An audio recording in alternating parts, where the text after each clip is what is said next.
Welcome to Bite at a Time Books, where we read you your favorite classics, one bite at a time. My name is Bree Carlile, and I love to read and wanted to share my passion with listeners like you.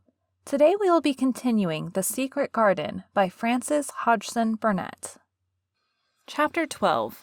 Might I Have a Bit of Earth? Mary ran so fast that she was rather out of breath when she reached her room. Her hair was ruffled on her forehead, and her cheeks were bright pink. Her dinner was waiting on the table, and Martha was waiting near it. "That's a bit late," she said. "Where has thou been?" "I've seen Dickon," said Mary. "I've seen Dickon." "I knew he'd come," said Martha exultantly. "How does thou like him?" I think he's beautiful," said Mary in a determined voice. Martha looked rather taken aback, but she looked pleased, too. "Well," she said, "he's the best lad as ever was born, but us never thought he was handsome. His nose turns up too much." "I like it to turn up," said Mary. "And his eyes is so round," said Martha, a trifle doubtful, "though they're a nice color." "I like them round," said Mary, "and they're exactly the color of the sky over the moor." Martha beamed with satisfaction. "Mother says he made him that color with always looking up at the birds and the clouds. But he's got a big mouth, hasn't he now?" "I love his big mouth," said Mary obstinately. "I wish mine were just like it." Martha chuckled delightedly. "It'd look rather and funny in thy bit of a face," she said, "but I knowed it would be that way when thou saw him. How does thou like the seeds and the garden tools?" "How did you know he brought them?" asked Mary. I never thought of him not bringing 'em. He'd be sure to bring 'em if they was in Yorkshire. He's such a trusty lad." Mary was afraid that she might begin to ask difficult questions, but she did not. She was very much interested in the seeds and gardening tools, and there was only one moment when Mary was frightened. This was when she began to ask where the flowers were to be planted. "Who did thou ask about it?" she inquired. "I haven't asked anybody yet," said Mary, hesitating. "Well, I wouldn't ask the head gardener. He's too grand, Mr. Roach is." "I've never seen him," said Mary. "I've only seen under-gardeners and Ben Weatherstaff." "If I was you, I'd ask Ben Weatherstaff," advised Martha. "He's not half as bad as he looks. For all he's so crabbed, Mr. Craven lets him do what he likes because he was here when Mrs. Craven was alive, and he used to make her laugh. She liked him. Perhaps he'd find you a corner somewhere out of the way." "If it was out of the way and no one wanted it, no one could mind my having it, could they?" Mary said anxiously. "There wouldn't be no reason," answered Martha. "You wouldn't do no harm." Mary ate her dinner as quickly as she could, and when she rose from the table, she was going to run to her room to put on her hat again, but Martha stopped her. "I've got something to tell you," she said. "I thought I'd let you eat your dinner first. Mr. Craven came back this morning, and I think he wants to see you." Mary turned quite pale. "Oh," she said. "Why? Why? He didn't want to see me when I came. I heard Pitcher say he didn't." "Well," explained Martha, "Mrs. Medlock says it's because of Mother. She was walking to Thwaite Village and she met him. She'd never spoke to him before, but Mrs. Craven had been to our cottage 2 or 3 times. He'd forgot, but Mother hadn't, and she made bold to stop him. I don't know what she said to him about you, but she said something as put him in the mind to see you before he goes away again tomorrow." "Oh," cried Mary, "is he going away tomorrow? I am so glad." "He's going for a long time. He mayn't come back till autumn or winter. He's going to travel in foreign places. He's always doing it." "Oh, I am so glad, said Mary thankfully. If he did not come back until winter, or even autumn, there would be time to watch the secret garden come alive. Even if he found out then and took it away from her, she would have had that much at least. "When do you think he will want to see—" She did not finish the sentence because the door opened and Mrs. Medlock walked in. She had on her best black dress and cap, and her collar was fastened with a large brooch, with a picture of a man's face on it. It was a collared photograph of Mr. Medlock, who had died years ago, and she always wore it when she was dressed up. She looked nervous and excited. "Your hair's rough," she said quickly. "Go and brush it. Martha, help her to slip on her best dress. Mr. Craven sent me to bring her to him in his study." All the pink left Mary's cheeks. Her heart began to thump, and she felt herself changing into a stiff, plain, silent child again. She did not even answer Mrs. Medlock, but turned and walked into her bedroom, followed by Martha. She said nothing while her dress was changed and her hair brushed, and after she was quite tidy, she followed Mrs. Medlock down the corridors in silence. What was there for her to say? She was obliged to go and see Mr. Craven, and he would not like her, and she would not like him. She knew what he would think of her. She was taken to a part of the house she had not been into before. At last Mrs. Medlock knocked at a door, and when someone said, "Come in," they entered the room together. A man was sitting in an armchair before the fire, and Mrs. Medlock spoke to him. "This is Miss Mary, sir," she said. "You can go and leave her here. I will ring for you when I want you to take her away," said Mr. Craven. When she went out and closed the door, Mary could only stand waiting, a plain little thing, twisting her thin hands together. She could see that the man in the chair was not so much a hunchback as a man with high, rather crooked shoulders, and he had black hair streaked with white. He turned his head over his high shoulders and spoke to her. "Come here," he said. Mary went to him. He was not ugly. His face would have been handsome if he had not been so miserable. He looked as if the sight of her worried and fretted him, and as if he did not know what in the world to do with her. "Are you well?" he asked. "Yes," answered Mary.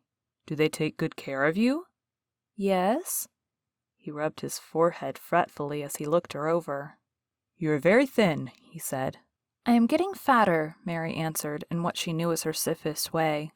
What an unhappy face he had. His black eyes seemed as if they scarcely saw her, as if they were seeing something else, and he could hardly keep his thoughts upon her. "I forgot you," he said. "How could I remember you? I intended to send you a governess or a nurse or someone of that sort, but I forgot." "Please," began Mary, "please," and then the lump in her throat choked her. "What do you want to say?" he inquired. I am too big for a nurse," said Mary, "and please don't make me have a governess yet." He rubbed his forehead again and stared at her. "That was what the Sowerby woman said," he muttered absent-mindedly. Then Mary gathered a scrap of courage. Is she Martha's mother?" she stammered. "Yes, I think so," he replied. "She knows about children," said Mary. "She is 12. She knows."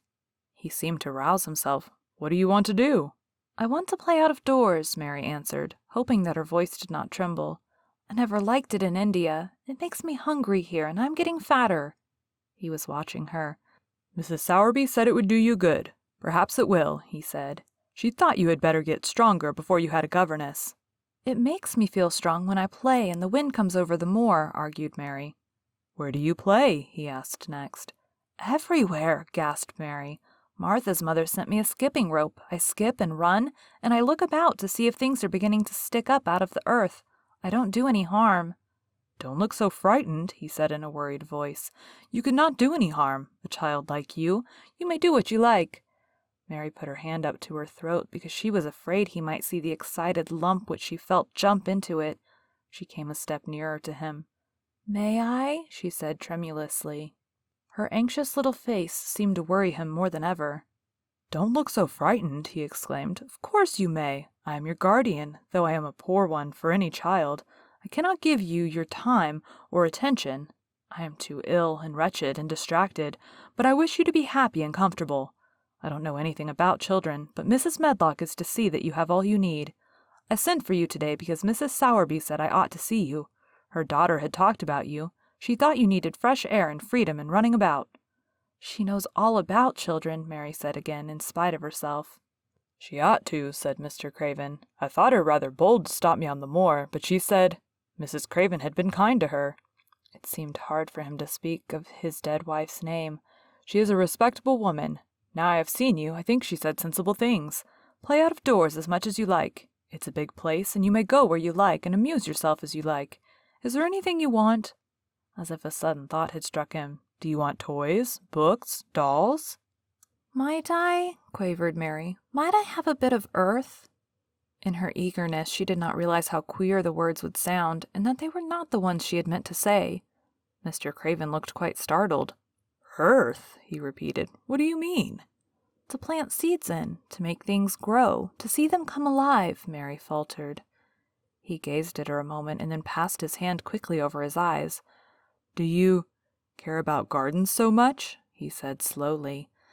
"I didn't know about them in India," said Mary. "I was always ill and tired, and it was too hot. I sometimes made little beds in the sand and stuck flowers in them, but here it is different." Mr. Craven got up and began to walk slowly across the room. "A bit of earth," he said to himself, and Mary thought that somehow she must have reminded him of something. When he stopped and spoke to her, his dark eyes looked almost soft and kind. "You can have as much earth as you want," he said. "You remind me of someone else who loved the earth and things that grow. When you see a bit of earth you want, with something like a smile, take it, child, and make it come alive."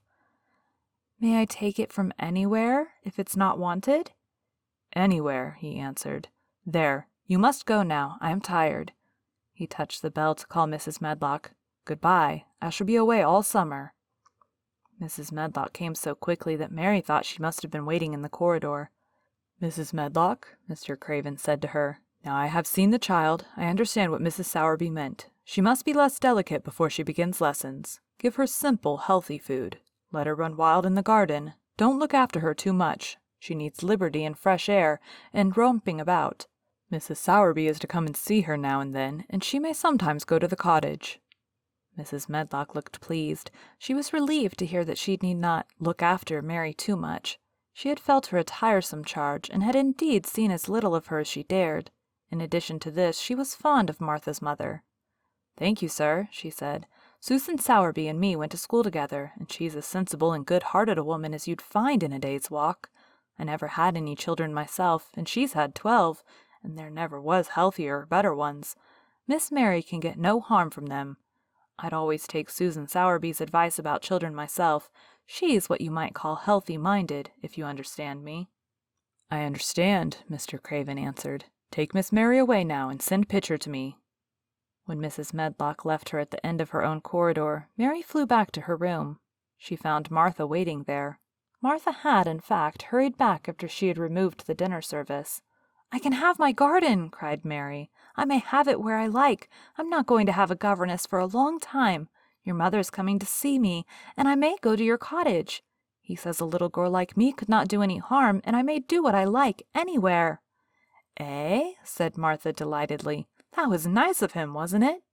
"Martha," said Mary solemnly, "he's really a nice man. Only his face is so miserable, and his forehead is all drawn together." She ran as quickly as she could to the garden.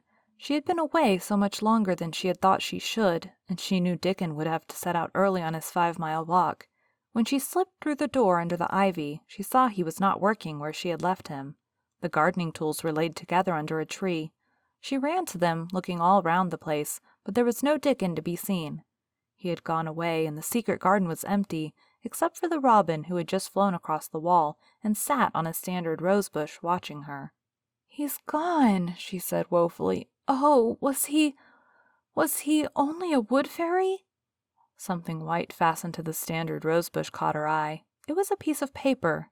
In fact, it was a piece of the letter she had printed for Martha to send to Dickon. It was fastened on the bush with a long thorn, and in a minute she knew Dickon had left it there. There was some roughly printed letters on it and a sort of picture. At first she could not tell what it was. Then she saw it was meant for the nest with a bird sitting on it.